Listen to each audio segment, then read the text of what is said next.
একজন মাস্টার চোর ইচ্ছে করেই ক্যামেরার সামনে নিজের হেলমেট খুলে ফেলল এবং নিজের চুরির পুরো পরিকল্পনা মিউজিয়ামের ডিরেক্টরের হাতে তুলে দিল। তার লক্ষ্য ছিল $1 বিলিয়ন ব্ল্যাক পার্ল। সে জানত ভীত ডিরেক্টর নিজেই সিকিউরিটি কোড রিসেট করবে আর বাইরে থেকে সে সহজেই পুরো কম্বিনেশন দেখে নিতে পারবে। অহংকারী ডিরেক্টর সব অ্যান্টি থেফট ডিভাইস চালু করে দিল এবং 24 ঘন্টা পাহারার জন্য বিশেষ টাস্ক ফোর্স বসালো। এদিকে চোর ইচ্ছে করেই নিজের প্ল্যান মিডিয়ায় ফাঁস করে দিল, ফলে পুরো প্যারিস শহর এই নাটক দেখতে জড়ো হলো। কাউন্টডাউন শূন্যে পৌঁছালো, কিন্তু কিছুই ঘটল না। ডিরেক্টর যখন স্বস্তির নিঃশ্বাস ফেলল, ঠিক তখনই অ্যালার্ম বেজে উঠল। ভেতরের কারো উপর সন্দেহ পড়ল। পুলিশ টাস্ক ফোর্সের সবার মুখ পরীক্ষা করল, কিন্তু কিছুই পাওয়া গেল না। ততক্ষণে চোর নতুন বদলানো কোড বসিয়ে চুপচাপ বেরিয়ে গেছে। ডিরেক্টর সব এক্সিট সিল করার নির্দেশ দিল। চোর দ্রুত ট্যাকটিক্যাল পোশাক খুলে সাধারণ কাপড় পরে নিল। তবুও এক্সিটে টাস্ক ফোর্স তাকে ধরে ফেলে। সবার সামনে তাকে পুলিশ গাড়িতে তোলা হয়, কিন্তু দরজা বন্ধ হতেই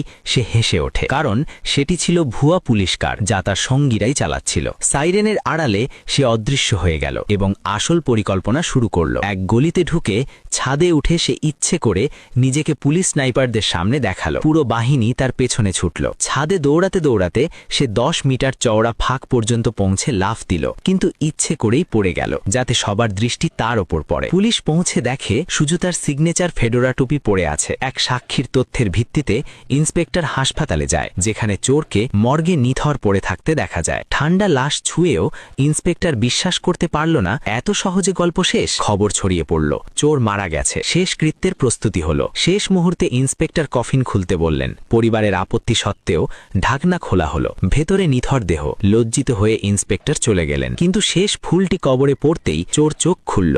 বিশেষ সরঞ্জাম দিয়ে কফিনের নিচের গোপন প্যানেল খুলে আগে থেকেই খোঁড়া সুড়ঙ্গে ঢুকে সে শেষবারের মতো পালিয়ে গেল। আসলে সে পড়ার জায়গা 2 সপ্তাহ আগেই বেছে নিয়েছিল। জানালার শেড আর লুকানো এয়ারব্যাগ ভেস্টের সাহায্যে সে বিনা আঘাতে নেমেছিল। সঙ্গীরা তাকে মর্গে নিয়ে যায়, যেখানে কুলিং স্প্রে দিয়ে ইন্সপেক্টরের চোখের সামনেই সে মৃত্যুর অভিনয় করে। এখন পুরো পৃথিবী তাকে মৃত মনে করছে, আর $1 বিলিয়ন ব্ল্যাক পার্ল চিরতরে তার হয়ে গেছে, কোনো সূত্র ছাড়াই।